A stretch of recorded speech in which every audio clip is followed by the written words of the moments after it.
I think I'm hot. I've got two mics on, one for the camera, one for you, so I don't have to stand at the podium. Also, I have to say I had a coffee accident at the table this morning, and I know this is being filmed and the camera can zoom in, and this will probably end up on YouTube. So I want it to be clear that I do prepare well for my trips and pack clean clothes, but it just didn't work out that way. I do have a few people I really do want to thank, especially Midtown Inc., of course, and the Coalition for Sound Growth for bringing me here.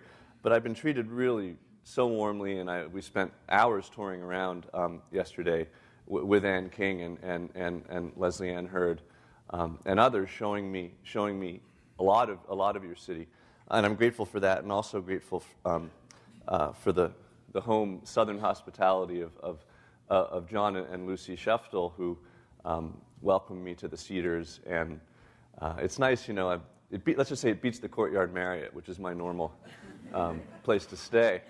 But I was treated to a delicious meal. I don't think it's available anywhere else, with the slightly worrisome cannibalistic name of Country Captain. But it was fantastic, and I think it was chicken, so I'm grateful for that. And they gave me the rest. I have the recipe right here to bring home because I really did enjoy it. I have a lot to. Oh, I need my advancer. Thank you very much. Could we bring the lights down if that's all right? I have a lot to tell you today, so I'm going to talk really fast. I thought kind of long and hard about. I'm handled to a different extent by different people who bring me in to speak, but I did have some lengthy conversations with Anne, and she made me earn this by really thinking about what I wanted to talk to you about. And unfortunately, I hadn't been here before I put this together, so it couldn't be as specific. I don't have pictures of your own community, et cetera. It couldn't be as specific as I might have liked, but I really wanted to try to address in my own way the title that I was given, which is the City Livable Community Revitalization the Smart Growth Way. And I hope that this lecture fulfills that goal. But it has a couple other names that I could give it. Basically, whenever I go to a place, there's a certain amount of stuff that I feel I need to convey, because there's a message of smart growth that I'm spreading around the country, around the world, really, if I can. I have to say, it's very confusing. I'm in Columbus today. Last week I was in Columbia, the country, speaking to the National Association of Realtors. And in fact, my plane yesterday from Atlanta, they made the wise decision of loading Columbus and Columbia next to each other at the same time. So you're lucky I'm here. I'm here today. But there's certain things that I've learned over the years that we're just not doing very well in our cities, that we need to do better. And I try and say those things wherever I go. And then finally, in terms of a framework, so you can understand what how this talk is organized, it's really about 8 different ways of planning, and it's almost, in a sense, a nonlinear, loose history of how we have planned and do plan our communities, and what we've learned from doing that. So without further ado, so I'm a city planner, which means I do 2 types of work. I work on the improvement of existing places, like South Beach in Miami, where I lived for a decade. And I work on the design of new places, like Kentlands outside of Washington, where I was assistant town architect when I was in school, and now I live not too far from there in the District of Columbia. But I'm also, as Anne suggested, I'm a member of the Congress for New Urbanism. I'm a proud, card-carrying, actually founding member of this organization. And as a new urbanist, what that means is that actually we study the old places. We measure them. How far apart are the curbs? How far apart are the trees? How tall are the buildings? What's their relationship to the street? Where does the parking go? We study these older places in order to do a better job of creating newer places. And new urbanists really try to invent as little as possible. The way we used to plan communities that's worked so well for us over the generations, we know that that's a successful model. And we only change it as much as we need to take advantage of modern conveniences, but we don't let modernity allow us to reinvent the city, which is the error that was made in the second half of the 20th century. This is our book, Suburban Nation, which, is this one also for sale today? Or just, okay, this one's also out back. So there'll be a book signing after this, and I should say this now, and you can decide later, if you enjoy what I have to say and you feel that this is a message that you want to be able to spread yourself, That's why these books were written. There's two of them. I'll be showing you the other one. Suburban Nation just celebrated its 10th anniversary. It sold 100,000 copies. It's called the Smart Growth Bible. It was called actually the Urbanist's Bible by the Wall Street Journal. I regret to say that was in an article against urbanists, but by Fred Barnes, who some of you may know. But it's been acknowledged as the most influential book of this movement, and it was created to convince people. Didn't convince Fred Barnes. But if you find this argument compelling and you want to be able to make it yourself, this is the book for you as a tool. So I spent 10 years with my co-authors, Andres Duani and Elizabeth Plater-Zyberg. And I'm here today because I'm willing to travel a lot more than they are. We worked together for a decade, as I said, and they are really the heroes and the founders of this movement. And those of you who've heard, has anyone here heard Andres or Liz speak? Oh, good. So you'll think this is all my stuff. But I've stolen all of this from them. But after working with them for a decade and writing the book, it got the attention of the chairman of the National Endowment for the Arts under President Bush, whose name was Dana Gioia. And he hired me to be the director of design at the NEA. And I had the great experience of, I know the mayoral candidates are in the room. The Mayor's Institute on City Design was one of the programs I got to run. And that program, every 2 months, somewhere in America, we bring together 8 mayors, 8 designers. We lock ourselves in a room for 3 days, and we try to solve that city's most pressing urban design problem that the mayor picks. So where do I put my convention center? How do I reconnect to my waterfront? Issues like that, and they would be solved behind these closed doors. You know, no media, no constituents. A lot of things are said in those rooms that can't be discussed publicly, and that's why they're such valuable workshops. Columbus is certainly a city of the size that would be appropriate. So whoever becomes the new mayor, please inquire at the National Endowment for the Arts about participating in this program. I bring it to your attention to encourage you to encourage your mayor to go, but also because I was able then for 4 years, every 2 months, to pick my favorite designers. And by designers, I mean designers, developers, architects, starchitects, because there's 2 different things, architects and starchitects, landscape architects, traffic engineers, preservationists, all the people who come together to make communities. And I would get to pick the best ones from the whole country and got to meet so many of them. And I stole their slides too. So, so what I'm presenting to you today is the kind of the best that I've learned from these people as well as from my old colleagues. I'm not going to get into that. There's the Smart Growth Manual, which is in contrast to Suburban Nation. This isn't meant to convince you of anything. It's meant to help you to do it. It is a manual. Every page is just a picture, a caption, an instruction, and a little paragraph.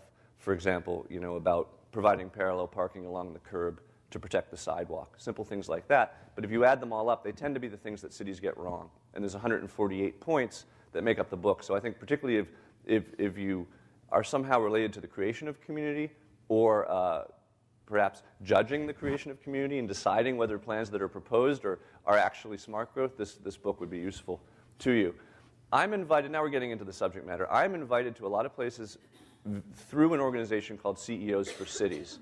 And CEOs for Cities has as its membership a lot of city leaders, a lot of foundations. They're very well funded because a lot of foundations belong, wealthy individuals, people who really want to see their cities thrive. And they're brought in, CEOs for Cities are brought in essentially to do the programming half of making a city work. How large should my convention center be? What sort of events should I be having to draw people to my community? And the question that they're usually given is, superficially, how can I make my city thrive? Deeper down, what they're being told, particularly by the very wealthy people who often bring them in, like the billionaires from Grand Rapids, how can I keep my children from leaving? How can I keep my grandchildren from leaving this community and wanting to stay here? And so we talk about the stuff that makes cities attract younger people who are the engines of entrepreneurship. You know, the 80% of the millennials decide first where they want to live, and then they look for a job. So it's so much about place and wanting to be in a place. And the things the millennials like are the things that the empty nesters also like, and they're also you want in your community because they have more money to spend, right? As well as families. But a lot of cities are focused now on attracting free-moving millennials, you know, free radicals, millennials and empty nesters. And they bring me in because they've realized that physical design is a huge part of this discussion. You can do all you want in terms of programming. It's like designing a house. Well, I want to have 4 bedrooms, or I want to have 1 bedroom, whatever you've decided, but then how are they arranged? And if things are not arranged properly in relationship to each other, or if you can't create street life, this is an exaggeration. This is a sort of event that in Grand Rapids that CEOs for Cities creates, but that's on a special occasion. But if you can't create this everyday hustle and bustle, that people look to New York or Chicago or other of our larger cities to provide, then you're not necessarily going to attract the groups you want to attract. And that's all about framing the public realm in a way that it is conducive to this sort of activity. And that's my specialty. So I'm going to talk very quickly about 8 ways that we can plan our future. And planning is always about the future. In a sense, the definition of planning is you're looking ahead. And I'm going to talk to you about planning for health, planning by zoning, planning by coding, planning by engineering, planning by and for driving, planning for health now, planning for climate change, and planning for walkability. Very quickly. So planning for health is the formative act of the planning profession. Planners didn't used to exist. There was no one called planners. But at a certain point, people realized that we were suffering because of our proximity and our integration with the dark satanic mills of Europe. So in London and in Manchester and Paris and other cities, people were really sickened by this isn't fog, this is just the dirt and the dust and the fumes coming from having manufacturing mixed in with housing, and the idea of moving out into the country, into the periphery, and separating ourselves from these places was the glorious formative act of the planning profession, because lifespans actually increased by 5 or 10 years in a very limited period of time. And the planners were hailed as heroes, and from then on, they tried to repeat that great victory, essentially by separating everything from everything else. So zoning has become the kind of key activity that planners create and that planners partake in, and zoning means that you lay out different areas on a map, and just as you separated industry from housing, now we're going to separate larger houses from smaller houses, from apartments, we're going to separate medical offices from offices, and we're going to create these large areas on maps. Whenever you see a plan like this, and I see them in every community I go to, all you've essentially guaranteed is what we call a suburban sprawl outcome. Because if you have large areas of single use and very few roads connecting them, you have the model of sprawl, which is a big road. Since there's only one, it has to be big. And then the inability to walk from thing to thing because each thing is so big and far apart from other things. So this model of zoning became really the dominant act of planners for many years. And you see here there's a whole series of professions, from home building, from development to home building to lending, that have organized themselves around this. So if we were to have put one of these $400,000 houses in the $300,000 cluster, it would have been very difficult to finance, for example. So the whole system of production and finance has now been oriented around this. And of course, there's the other model. And this is the suburban nation story. We're telling the story. It's a bit oversimplified, but it's effective, and it's ultimately true, that there are really only 2 ways to build community. And since 8,000 years ago, when we built Jericho, the first non-nomadic human settlement, we've had what's called the neighborhood, and what I call the traditional neighborhood. And the traditional neighborhood is defined, this is Newburyport, Massachusetts, you're actually looking at several neighborhoods, but the traditional neighborhood is defined as being diverse, compact, and walkable. And so you have places to worship, places to work, places to recreate, places to live. Every aspect of daily life is within walking distance. And that's the diversity of the form and the use of the city. It's walkable because there are lots of streets, and every street is small. So we're not concentrating traffic essentially on highways within our community. And it's compact in the sense that if you study any community across the globe, frankly, and across history, they almost all have neighborhoods that are, think about a city we both might know, which is New York. And there's Tribeca and Soho and the East Village and the West Village. And all of these neighborhoods tend to be about a 5-minute walk from edge to center, which means they're a half mile across. And conveniently, the Jeffersonian grid, which marched across this this nation is mile squares that are then subdivided again into really four neighborhoods per mile.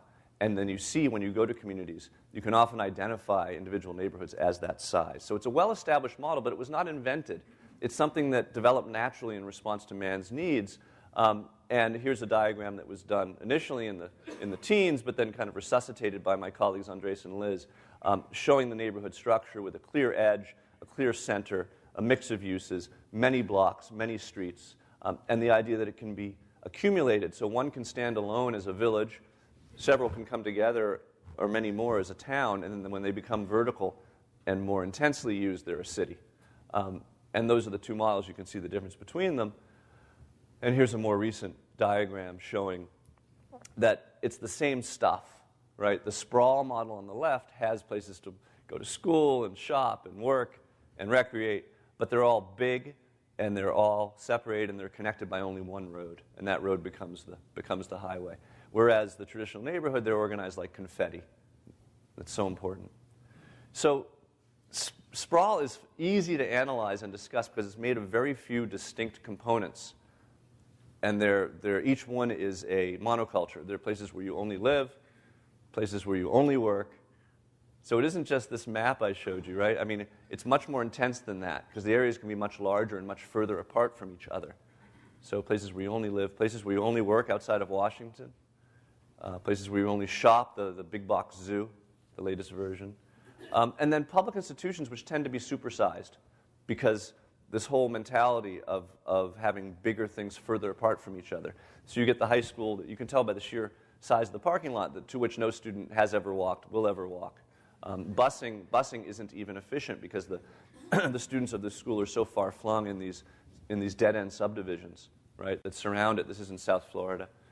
And then other public institutions like sports fields. This is why we have the soccer mom and the soccer dad in this country. Where were they when I was growing up? Well, I could walk to the one baseball diamond that was in my neighborhood. But now we have 4, 6, 8 together, and you can see that's a street surrounding it that you don't want your kid bicycling on. So everyone has to take their kids everywhere because that's the way we've built our communities.